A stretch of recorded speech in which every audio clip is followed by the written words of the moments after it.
Запись на прием к известному кардиохирургу Лео Бакерия началась еще в январе этого года. В списках на осмотр уже 3000 желающих. И хотя прием кардиолог начнет только со дня на день, врачи из научного центра сердечно-сосудистой хирургии имени Бакулева уже сегодня принимают ингурских пациентов. Даже у вас что-то было бы здесь важное и необходимое по сердцу, вот все равно в первую очередь встал вопрос о решении проблем с легкими. Надо лечить сердечно-легочную недостаточность. Так, я правильно понимаю? Прием начинается с традиционного опроса, а уже после пациентов направляют на УЗИ и кардиограмму. Аюб Гагиев уже давно жалуется на проблемы с сердцем. В больницах он частый гость, но вот точный диагноз Аюбу до сих пор не поставили. Приезд врачей такого уровня в нашу республику для Аюба уникальная возможность. Наконец поставить точку в догадках и получить назначение для дальнейшего лечения. В Москву советуют приехать. Будем надеяться. Сейчас он поехал на направление, что-то оформлять будет. И сказал в Москву приезжать.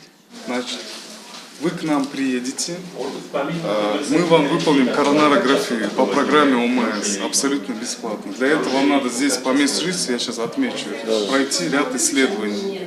Вот. Их пройдете, со всем пакетом документов вы поступите к нам. Осмотр проводят 13 врачей Центра сосудистой хирургии имени Бакулева.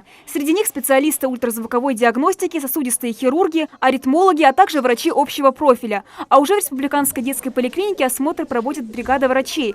Прием пациентов будет проходить до 8 апреля. За первую половину дня, что врачи проводят осмотры, уже десятки пациентов приглашены на дальнейшее дообследование в Москву, в Центр Бакулева. Уже были сегодня случаи, которые, безусловно, требуют более серьезного обследования с проведением ангиографического исследования, коронарографии у пациента ишемическая болезнь сердца с выраженной клиникой, с тяжелой клиникой, которая не корректируется медикаментозной терапией. Конечно, такие больные в первую очередь нуждаются в дообследовании и в хирургическом лечении, если, конечно, по сопутствующей патологии и по характеру поражения коронарного русла мы сможем им чем-то помочь. Сегодня проверить состояние своего здоровья смогли те пациенты, которые записались на прием по телефону и через интернет.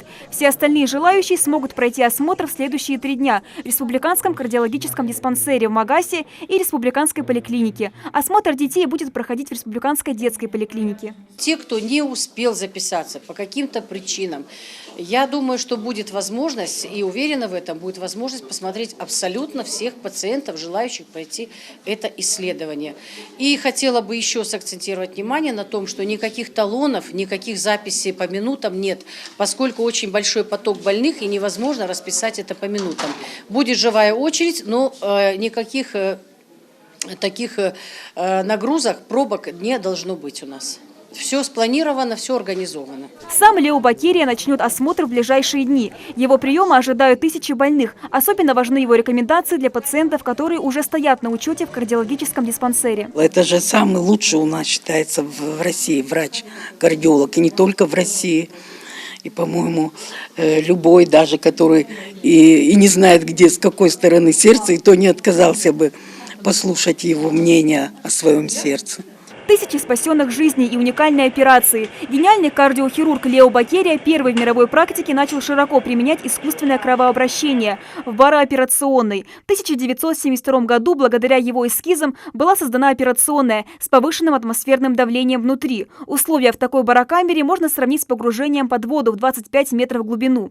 Благодаря этому кровь пациентов лучше насыщается кислородом. Особенно это важно для детей с тяжелыми пороками сердца. За свою карьеру лауреат многих премий СССР и России, академик и член президиума РАМ, главный кардиохирург Минздрава России выполнил более 200 операций. Амина Бокова, Джамалил Тамасханов, Новости 24.